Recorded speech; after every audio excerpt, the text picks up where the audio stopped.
Joining us today on the show is the CEO, Lumo Power Africa. I'm talking about Mr. Muyiwa Sami. It's great having you on the show with us. Thanks for having me. All right, it's a pleasure. So we're here to talk about the art of outselling and, of course, closing big deals. And to address that, I'd like to first of all ask a particular experience that I'm pretty sure you or your sales team may have actually faced. What's the most expensive, we'll get back to you've ever received?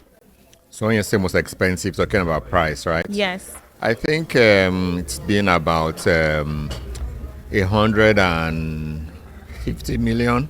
Wow. Yeah, it was for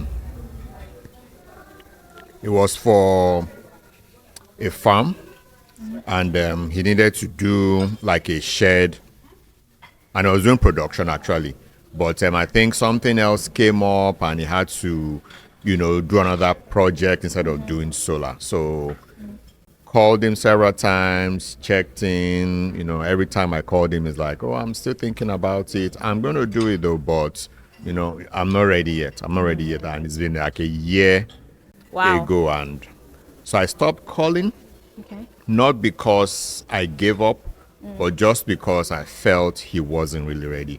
When you keep calling somebody and they're not ready, it's like you become a bother to them. So I'm giving him time. I still check Okay. in on him every now and then, but I know he's not ready. Okay, so there's this talk about a particular mistake that some business owners actually get to make, especially in the aspect of, closing deals where they overestimate their products and underestimate their sales team. What's your view on that? Yeah, so I think that's a hiring problem. You hire when you don't hire right, Okay. you tend to give people more responsibility than they should get. Not everyone that is in sales is also a closer. So, maybe delegating duties. Some people are good in bringing leads. That's my experience.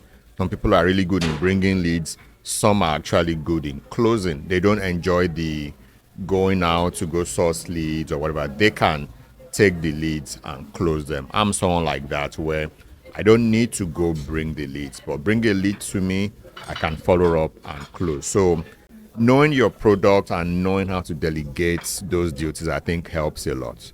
Oh, okay. So there's also still placing it back to founders. Some people actually believe that founders do not like to get involved in the sales business. They just want to lead. They just want to be up there and watch the sales team do everything. Are you that kind of founder? No. So, Okay. one thing about founders is you are the biggest salesperson of your company.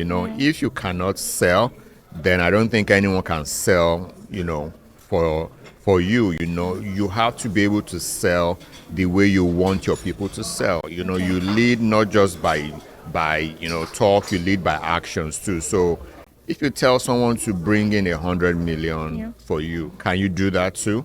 If you cannot, then I don't think you're really doing a good job as a leader. Okay. So I'm a leader by example, leader by doing. So I'm more of a working manager, a working leader. I don't Yeah. sit back and tell people to go do what I cannot do. Okay.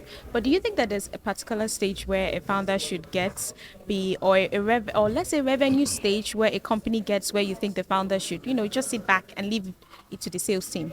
So at some point you will get there where you're not actively doing sales, but you are helping to generate the sale. Okay. So maybe your artifacts, things that you've done, your groundwork will now begin to bring in the deals. And as a leader, the goal is to maybe start, with the rudiment work. Then as time goes on, you grow where people can do that work for you, but you're now focused on other things, other things that will still help your business grow, Yes. drive sales. So let's get to wrap this up by asking, obviously, are we tying it down to what you were able to learn from the Ultimate Sales Bootcamp? Do you think structured sales education programs like what obviously Seed Academy is obviously doing, like the likes of Ultimate Sales Bootcamp, actually increase credibility in the market, or would you rather go for real world experience? So, real world experience is good, but also having classroom teaching like this, practical, talks like this really helps too, because the convener is talking from experience, is giving you a lot of real world examples. He's also sharing a lot of his knowledge, things that he has done things that he has seen work, he's sharing it with you in this short period of time. So it's a boot camp, like he said, it's a lot of things compressed together in a short period. So that's what boot camps are. So I think it's really good to have good real world experience, but also coming into the classroom and learning from thoughts leadership like this. Interesting. It was great having you here with us. Thank you so much for this great insights. Thank you very much. All right. Thank you.